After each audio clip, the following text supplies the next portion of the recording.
찬성이다. 좋다. 그러나 거기 조건이 있다. 조건이.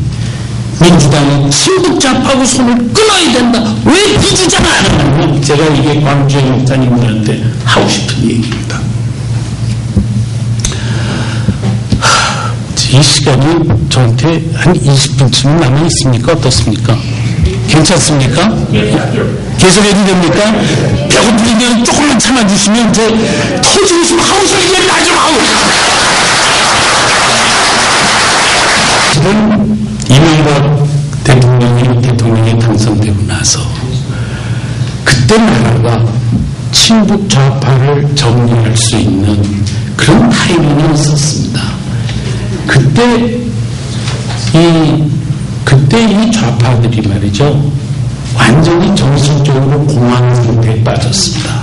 야, 이제 우리는 완전히 이제는 아무런 희망도 보이지 않는구나 그랬거든요.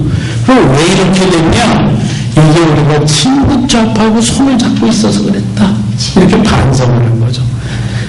평택 시위 사건이 있을 때 김종인이라는 김종인 그 열린우리당 국회의원이 같이 떠벌거렸거든요. 거기서 막 죽창 이런 싸움을 할 때.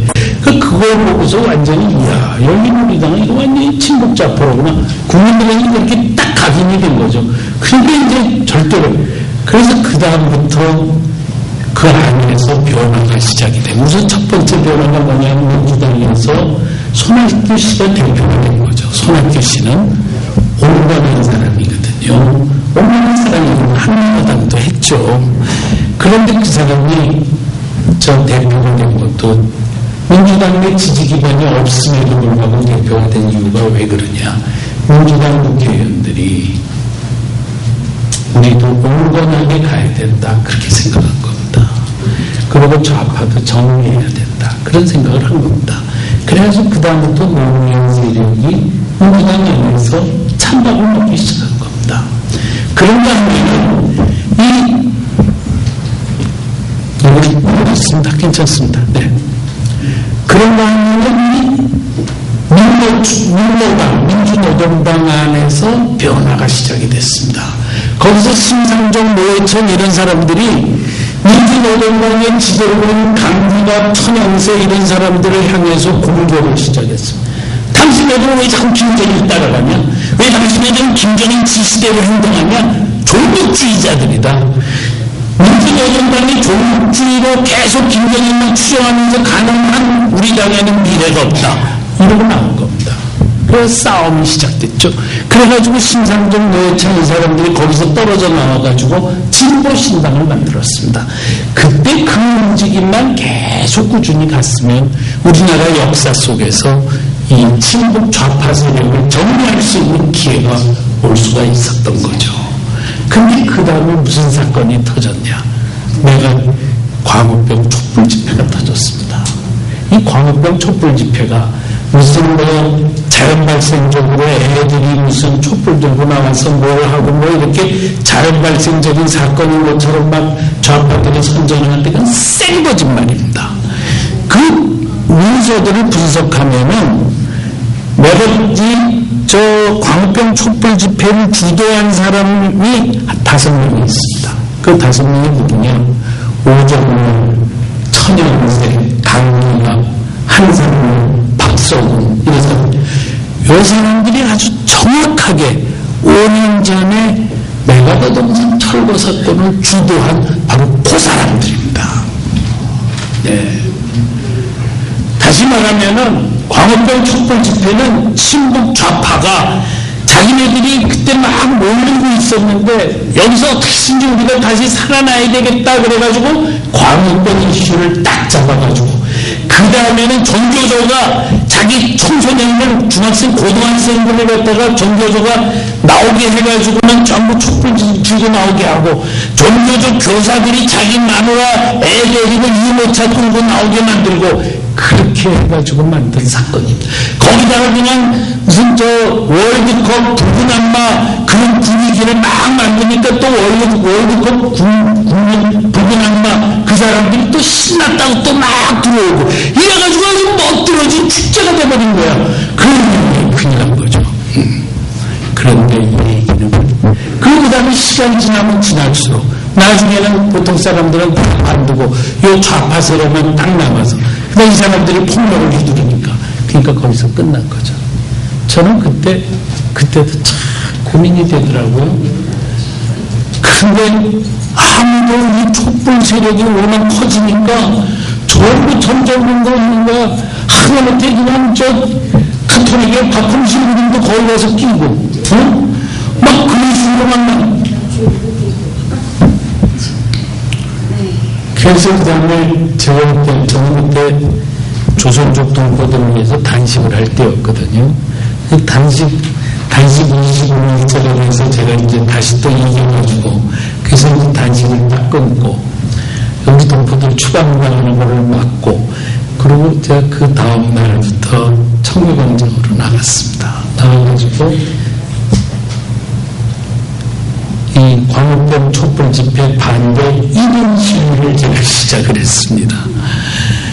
매일 2시간씩 분위기도 하는데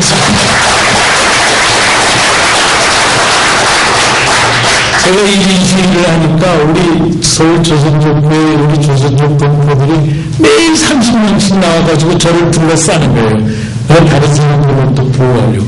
왜냐 하면은 막 페트병이 날라오고 막 돌멩이가 날라오고 막 그런다고 저 좌파놈들이 막 삑삑 하면서 소리 지르고 막 계속 앞에서 연설을 하는 거 내가 지금 연설하고 있는데 아주 그냥 작심을 하고 나를 갖다가 모멸감을 주기 위해서 그렇게 못된 놈들이에요. 네. 네, 그렇게 했죠. 그리고 제가 한 얘기는 이거 주동한 세력이 바로 메가도동산 철거 사건을 주동했던 강기갑, 오종련, 한상년, 박석훈, 천형세 이 사람들이다 그냥 내놓고 떠들었죠. 저도 사실 속으로 요새는 쪽이 풀린다 그러면 제가 그래도 이제 지도자 출입하는데 누구한테 네가 친북작가다 이런 소리 하기가 나도 영 체면이 쓰더라고요. 그렇지만 누군가는 해야 되는데 아무도 안 하니까 홀수 없이 나라도 해야 된다고 가서 섰습니다. 그리고 결국은 제가 친북작가 세력을 그 세력을 결국은 거기다 그걸 막아낼 수가 있었죠. 그런데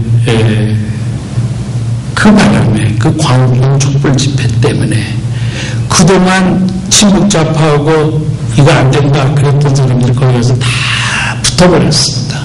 시민단체도요 좀 우파로 올려오고 그러던 사람들이 있었거든요. 그랬던 사람은 다 거기서 달라붙었습니다. 그리고 다시 친북좌파 세력이 우리나라 진보운동의 중심에 서버리게 된 사건이 광우병 촛불 집회 사건입니다. 나는 그걸 보고 무슨 생각이 아이고 이번에도 틀림없이 한나라당이 집권하겠구나. 민주당이 친북좌파와 손을 잡는 나는 절대로 집권 못한다 이렇게 생각을 하는 거죠. 그렇게 생각을 했어요. 왜냐하면 저 같은 사람이 악착같이 반대할 거니까. 네. 그렇다고 저 혼자 반대한다는 게 아니라 나라를 사랑하는 대부분의 애국 인사들이 안 되는 거다 이렇게 말하게 된다고 저는 보는 거죠. 그런데 요즘에 와서 이 좌파들이 막 조직화가 되면서 막 트위터, 이메일 이런 걸 통해서 막 선동을 하고 6.2 지방선거 때도 보면 이명박기가 되면은 한나라당이 이기면은 우리나라에 전쟁 난다 이래가지고 막 흥미를 몰리니까 젊은 사람들이 거기 다 부안해동을 해가지고 가서 막 이명박 반대 투표를 찍은 거죠. 야, 이 새로운 국면입니다. 이런 일이 전에 없었거든요. 새로운 국면에 이제 우리가 새롭게 대처하지 않으면 안 되는 그런 상황이 지금 이게 됐다 이렇게 말할 수가 있습니다. 사실은 이번에 천안함 사태 딱 나고 나서 저는 이미 45명이 고귀한 목숨이 생명이 이런 그것이 헛되지 않기 위해서도 이번에는 반드시 친북좌파를 우리 역사 속에서 정리해야 된다고 저는 그렇게 생각했었습니다. 우리 역사 속에서 보면 청산돼야 될 세력이 있죠. 예를 들면 친일파, 지금 친일파 없죠. 지금 무슨 부산 독재 세력 그런 거 없죠. 마찬가지로 친북 좌파 세력 이것도 역사 속에서 반드시 정리돼야 될 세력.